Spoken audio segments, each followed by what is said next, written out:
Hello, I'm Laura with IndoorGardening.com, and today we're going to be talking about 10 of the most popular plants for bedrooms in 2022.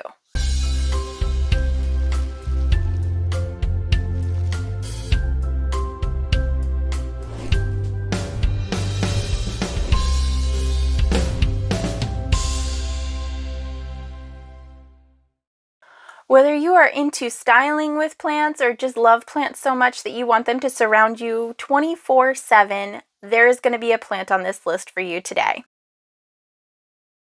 First up, we have a classic, spider plants. They have been around for years and years and years and continue to be a #1 plant. They get very big, very bushy. They're very easy to care for. You can neglect them, and then they're really fun because you can have the little spiderettes come down and make the plant look even more bushy than it is, or you can take little propagations of them and grow more. So they're always growing, there's always more of them, and they're such an easy care plant. They come in green variety, or you can have white with green stripes or green with white stripes, and they grow really quickly and really easily.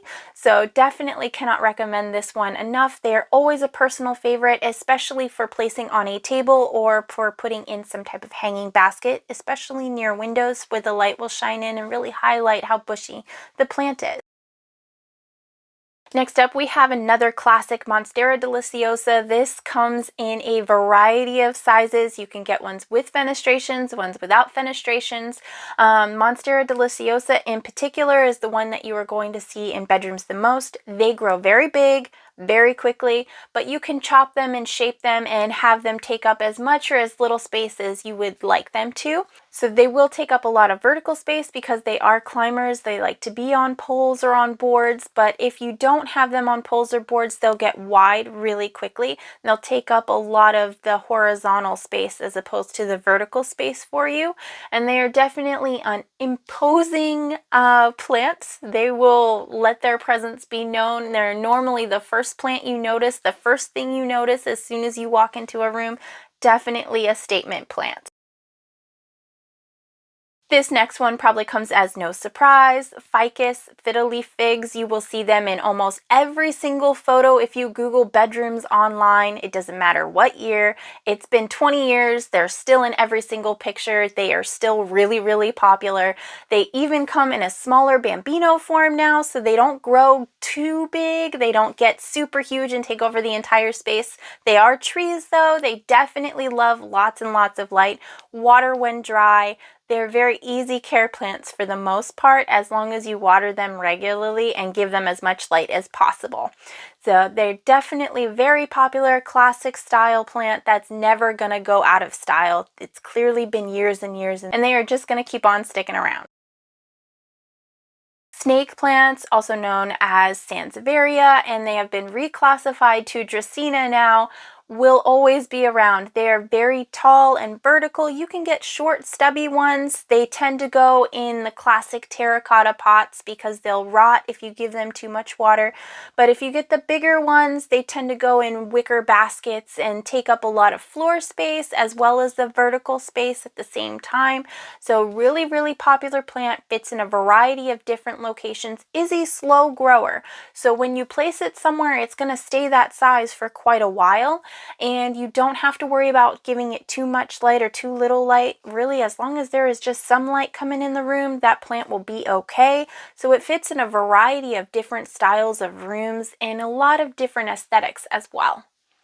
And it's easy care. It's like a win-win-win.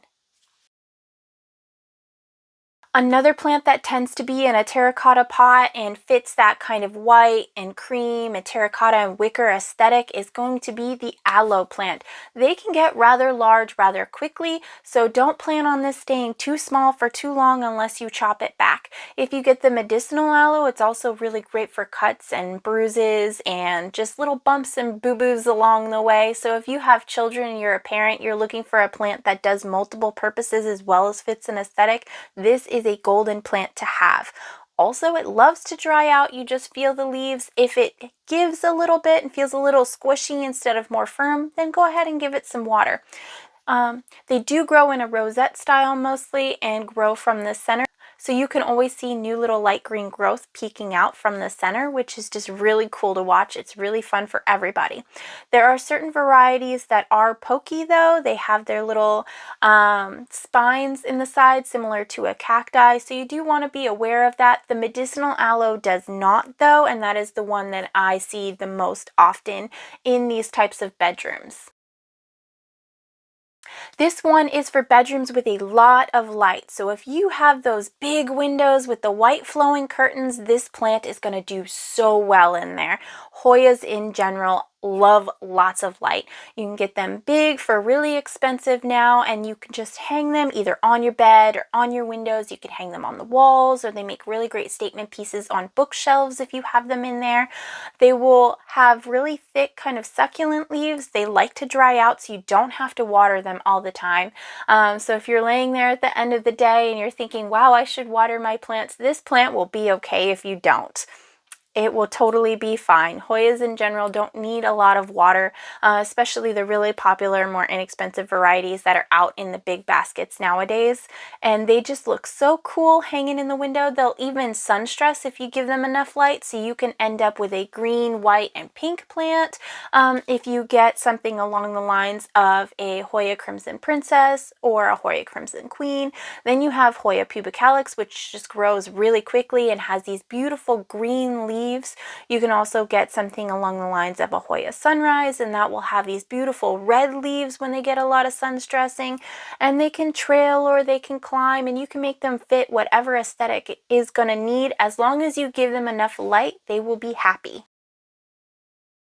Speaking of plants that love light, String of Hearts or Cereopegia woodii is a really, really popular plant now. It is a creeping, trailing plant. It does not climb up, but if you put it on a shelf or on the side of a nightstand or something along those lines, it will grow out, and they are heart-shaped leaves. You can get them in a variegated variety or a solid variety. The variegated variety will have cream and get really, really pink, which a lot of folks seem to really love for their bedroom aesthetic. And then you can also get a silver and green, which is the ordinary variety, and it just looks amazing as well. Really, really popular plant. They grow very quickly. They love a lot of light. You let them dry out, and then you give them more water. So definitely a really easy care plant. You can just tell when you feel the leaves. If they're a little squishy, a little bit more flexible, then they will want some water. One that I am seeing absolutely everywhere this year is Scindapsus. They have this silver sheen. You can get the Scindapsus trubii Moonlight with a lot of silver, or if you like the green and silver, almost a Dalmatian speckle combo, that's really popular as well. Generally, Scindapsus are vining plants or creeping plants. If they're out in nature, they'll actually shingle and they'll climb up and they'll flatten themselves on the trees. But what we end up seeing in stores and in our homes majority of the time is as a trailing plant. So you get the big baskets of them, and you'll have this glittery green foliage with little specks of silver, and then it'll just trail on down, or you can have it kind of climb up a wall if you want, and it just looks really, really amazing. They're really easy care plants as well. Just let them dry out. You'll see the leaves start to curl up, and then you just want to go ahead and give them some water, soak them really, really well, and then they'll unfurl and flatten back up again and just be beautiful trailing plants. Highly, highly recommend. Next up, Philodendron. They can come in these big bushy varieties. You can have like a lickety split, or you can have like a burl marks, and they'll just get this really big foliage, and they'll take a lot of this horizontal space up, and they'll just be a big bushy plant. Another popular one that we'll see in the philodendron category is trailing philodendron, like Philodendron Brazil, Philodendron Rio. You'll have Philodendron micans. They're all interrelated, and they're all beautiful trailing plants. You can even get the heartleaf philodendron, which is like the mother of them all, where all of them derive from. And I have mine climbing up, but you can have them trailing as well. They do really, really well. If you have them trailing, their leaves will get smaller as they grow. If you have them climbing, their leaves will get bigger and bigger, and you can change it up however you want. Generally, I see them sitting on shelves and cascading down, but I've also seen that it's really popular to have them on these hooks on your wall, and you kind of let them climb the wall, and they'll have them over the ceiling sometimes, and it's just really neat to see.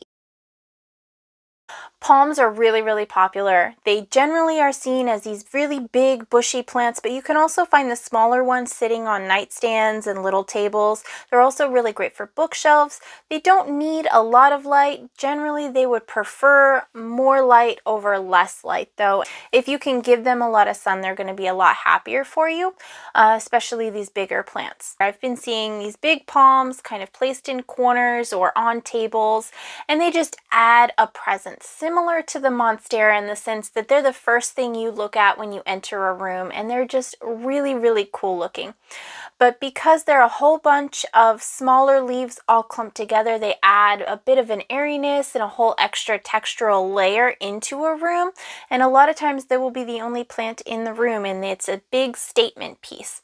You can also find the smaller plants. You'll see them tucked on tables and shelves, and they're just really, really neat to find. They add a little bit of easy greenery, and they get more bushy and bigger as they grow, but they don't grow incredibly quickly, so you don't have to worry about smaller ones taking up a lot of space right away. They will just kind of inhabit the area that you have placed them in. But if you get a bigger one, then it's just going to get bigger and bigger more quickly. So that's another thing to keep in mind. It will take a little bit of a general maintenance.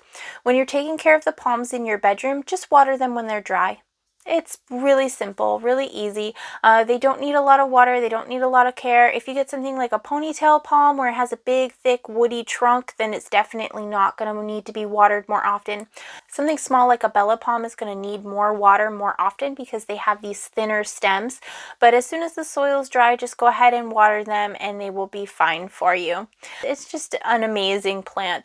And they definitely add a certain presence to a room and make it lighter, airy, and kind of more whimsical feeling sometimes. Make sure you check out indoorgardening.com while you wait for our next video. There's lots of information there for you. We're always happy to help. Thank you so much for watching, and we'll see you in the next one. Bye!